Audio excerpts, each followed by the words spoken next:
નમસ્કાર મિત્રો, સ્વાગત છે અમારી હવામાન સમાચાર વેધર ગુરુ યુટ્યુબ ચેનલની અંદર।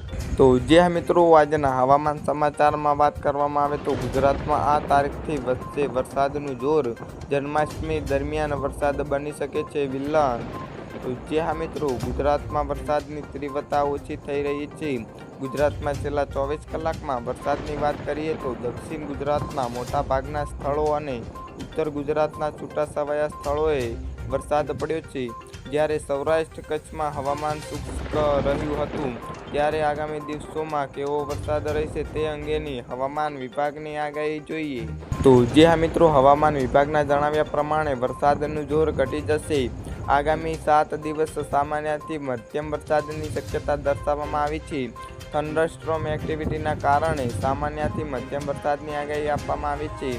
માછીમારોને દરિયો ન ખેડવા સૂચના આપવામાં આવી છે। તો જે મિત્રો હવામાન વિભાગે આપેલી માહિતી પ્રમાણે વરસાદી સિસ્ટમો સક્રિય છે।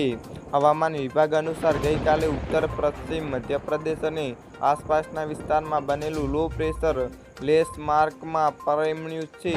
જો કે સંકળાયેલ ચક્રવાતી પરિભ્રમણ ઉત્તર પશ્ચિમ મધ્યપ્રદેશ અને આસપાસના વિસ્તારમાં યથાવત રહેશે, જે દરિયાની સપાટીથી સરેરાશ 7.6 કિમી ઉપર અને ઊંચાઈ સાથે દક્ષિણ પશ્ચિમ તરફનું છે।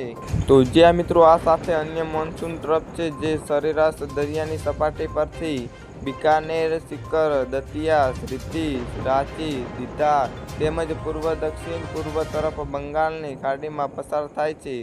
આ ઉપરાંત અપર એર સર્ક્યુલેશન દક્ષિણ પશ્ચિમ રાજસ્થાન અને આસપાસના વિસ્તારોમાં સરેરાશ દરિયાની સપાટીથી 1.5 કિમી ઉપર ફેલાયેલું છે।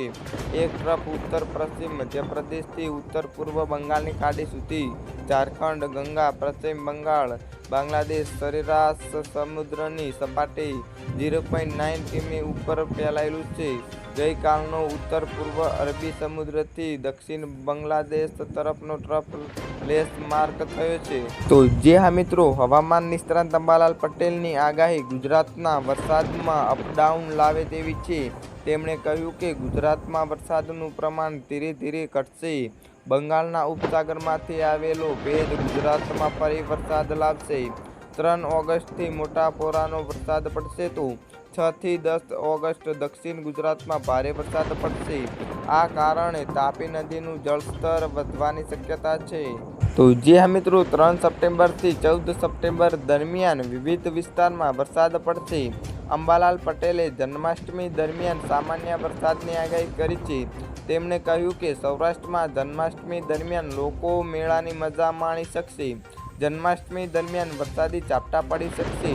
ઓગસ્ટના અંતમાં ગણેશ ચતુર્થી દરમિયાન વરસાદ રહેશે।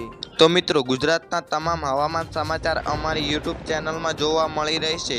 તો મિત્રો, હવામાન સમાચાર જોવા માટે અમારી ચેનલને સબસ્ક્રાઇબ કરી લેજો।